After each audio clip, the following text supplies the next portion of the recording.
What's up guys, it's Indio here, and here's my review of Thor: Love and Thunder.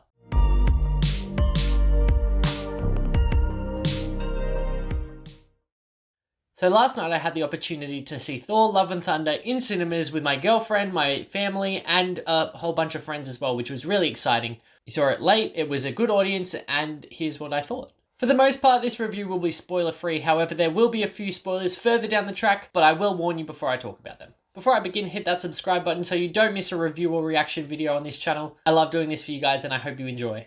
Overall, it's good. There's nothing spectacular that really grabbed my attention. The ending was quite unexpected and I liked where they left it. There's some great character development, especially with Thor and Jane Foster. They have a really great relationship the whole way through and I think they're utilized really well. The plot was quite predictable. I could see where a lot of it was going and how things would play out. It's quite safe in terms of the plot, but it was still good. In terms of the characters, Thor really has a great time in this movie.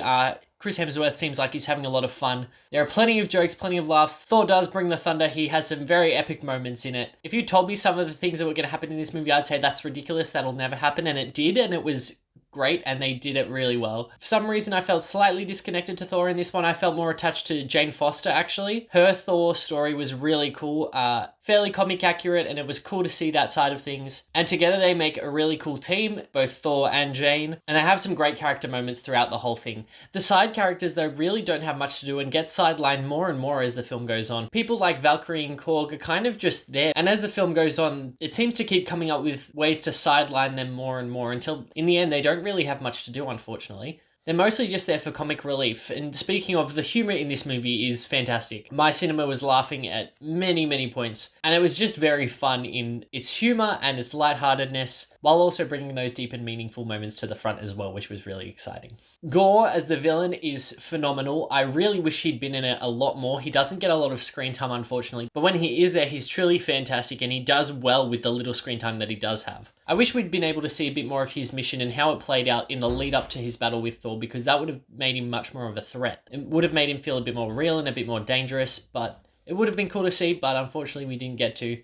Overall, the pacing of this movie feels a little bit off. There are some moments that work really well and then others that seem to just jump from one scene to another. It felt at times like there were a few things missing. I'm aware that there's a lot of deleted scenes for this movie, so that may have been taken out and may have affected the pacing a little bit. It does end in a very unexpected place, and while I probably would never have picked that if I was doing Thor, I love where they've left it, and it's really intriguing to see how that will go on down the track. Also, the Guardians of the Galaxy don't really get much to do here. They're really just there to support Thor in a little bit and then they're gone. They don't really get much characterization, except for maybe a little bit of Chris Pratt's Star-Lord. However, there's not much real need to them here. Jane Foster's Thor really shines in her battles, both in her personal life and on the battlefield. She has some epic moments where we get to see her do things that Thor never did, and that was very exciting. But she brings her all to the acting, and it's really cool to see her in this role. Russell Crowe as Zeus was better than expected, I think.